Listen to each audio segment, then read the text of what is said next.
Aku hanya ingin berbagi kebahagiaan dan tidak menggurui siapapun. Terlalu sulit bagiku untuk menyalahkan siapapun. Akan tetapi apabila ada orang yang ingin mengisi raporku, tentu aku sangat gembira sekali. Dan kujamin aku tidak akan sakit hati sedikit pun.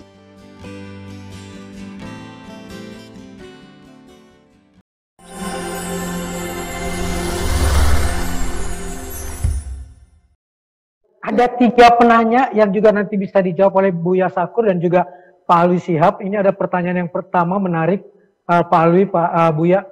Ibadah sosial terkesan lebih penting dari ibadah ritual dari apa yang dia dengar malam ini. Padahal ibadah ritual yang benar bentuk karakter yang baik, sehingga ibadah sosialnya akan baik pula.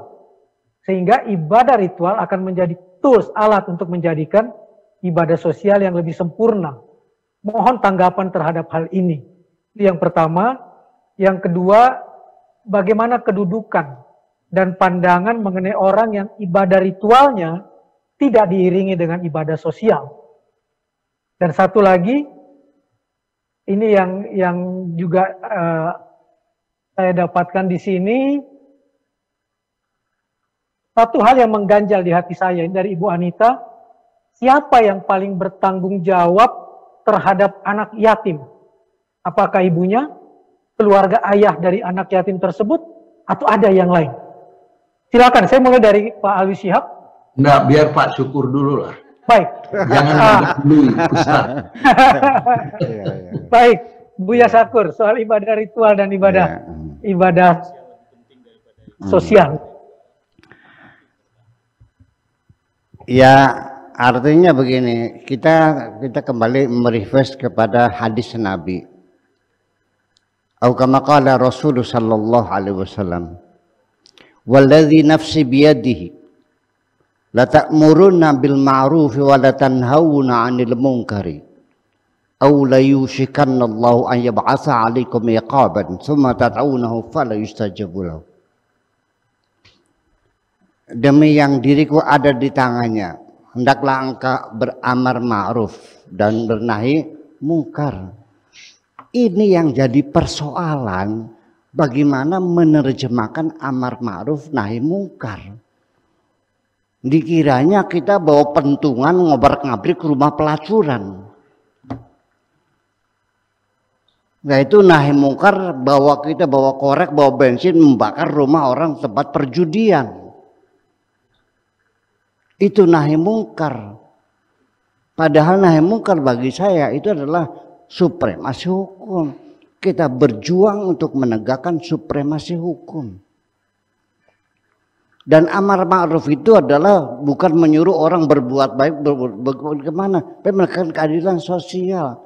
Termasuk anak-anak yatim, piatu dan sebagainya. Itu adalah tanggung jawab sosial, bukan tanggung jawab pribadi. Ya kenapa tidak diadministrasikan dalam pemerintah, dalam negara berupa undang-undang bahwa tidak boleh ada orang yang tidak makan di negeri ini. Ada jaminan sosial. Itu yang penting bagi kita. Nah sementara barangkali belum mampu, yuk kita gotong royong, kita berpartisipasi bersama-sama. Ya, berapa pentingnya ibadah sosial itu. Kita ingin merespon dari Bapak Alwi Shihab, Sahibul Ma'ali, yang tadi menyebutkan firman Tuhan, innalladzina jahadu fina lanahdiyannahum subulana. Orang yang bersungguh-sungguh mencariku pasti akan kutunjukkan jalan-jalannya. Ini dalam hadis qudsi dikatakan ada orang mencari Tuhan, Pak Alwi. Masuk gunung, keluar gunung, masuk hutan, keluar hutan, menyeberangi lautan, menyeberangi padang pasir, muter-muter cari Tuhan sampai dia meninggal dunia.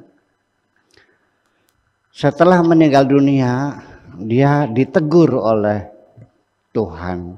Engkau salah jalan, mencariku bukan seperti itu. Mencari mursyid, mencari syekh, mencari orang sakti, ya. dan sebagainya mencari Tuhan kok di gunung-gunung, di padang pasir ya, dengan sembahyangnya 1000 kali, dengan pikirannya. Ini keliru Anda mencari aku demikian. Andaikan engkau waktu di dunia masih hidup ingin mencari aku, andaikan engkau datang menyambangi tetanggamu yang sedang sakit dan kau bantu dia dengan obat, engkau sudah bisa bertemu dengan aku. Andaikan engkau mendengar ada temanmu yang meninggal dunia dan kau ikut menghantarkannya sampai ke kuburan, engkau sudah bertemu dengan aku. Ternyata engkau salah jalan mencari aku. Terima kasih. Baik, sekarang ke Pak Alwi Shihab. Ini tadi Pak itu menjelaskan lagi tentang tegakkan dulu sholatnya, itu yang utama, baru kemudian ibadah sosial. Itu Pak Alwi yang dimaksud oleh jadi kalau saya juga mempunyai pandangan sesuai dengan hadis Nabi, khairukum anfa'ukum linnas. Sebaik-baik engkau yang memberi manfaat kepada orang lain.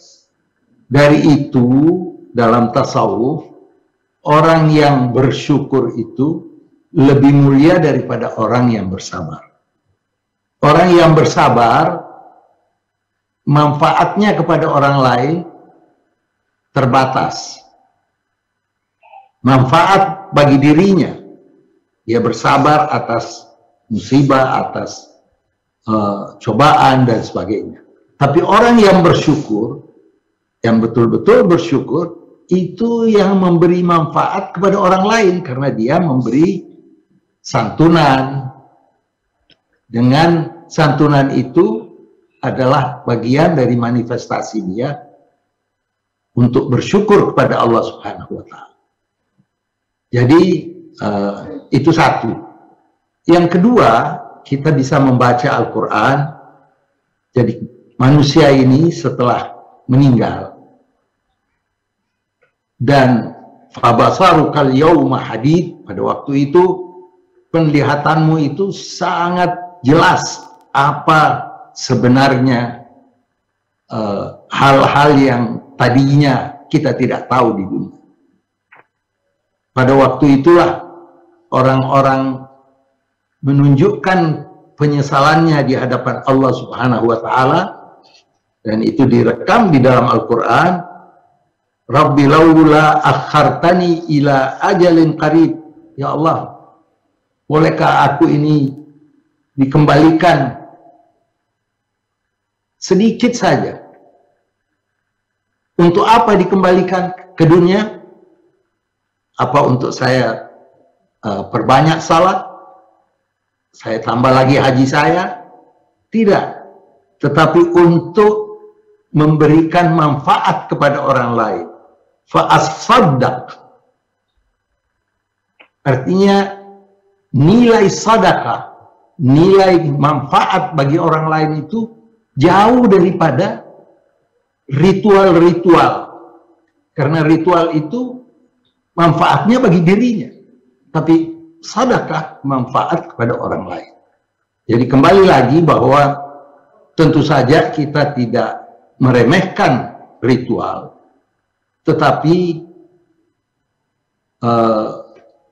amal saleh yang sifatnya bermanfaat itu sangat dinilai besar oleh Allah Subhanahu wa Ta'ala. Buktinya, ara'aital ladzi yukadzibu biddin. Tidakkah kamu melihat orang yang mendustakan agama? Siapa? Alladzi yad'ul yatim, yang mengardik anak yatim, wala yahuddu ala ta'amil miskin, tidak menyantuni orang-orang yang susah. Itu ibadah sosial. Baru setelah itu fawailun lil musalli.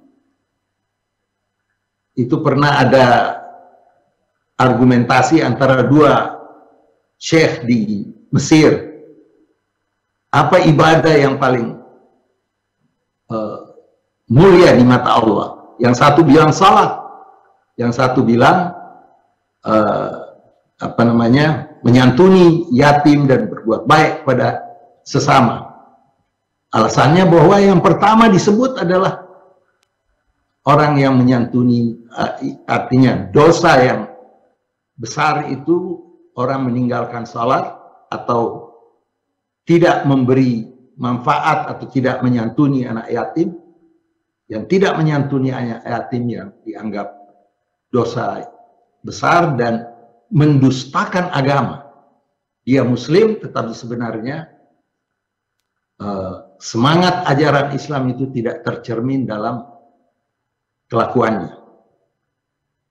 Itu tentu saja orang bisa beda pendapat.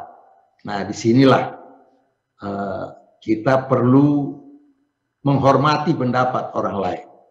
Ada ulama yang menganggap salat itu sangat-sangat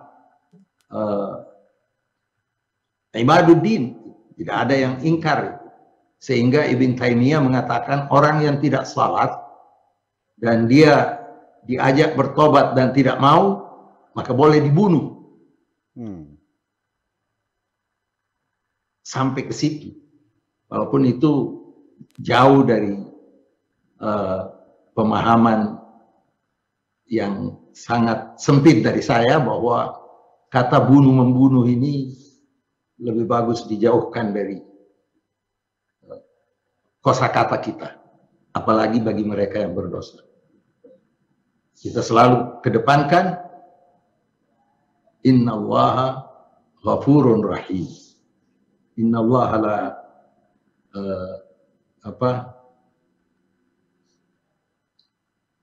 la yaghfiru an yushraka bihi wa yaghfiru ma duna dzalika liman yasha. Yang tidak diampuni itu orang yang mensekutukan Tuhan. Tapi dosa-dosa lainnya itu terbuka pintu pengampunan dari Allah Subhanahu wa taala. Sekian.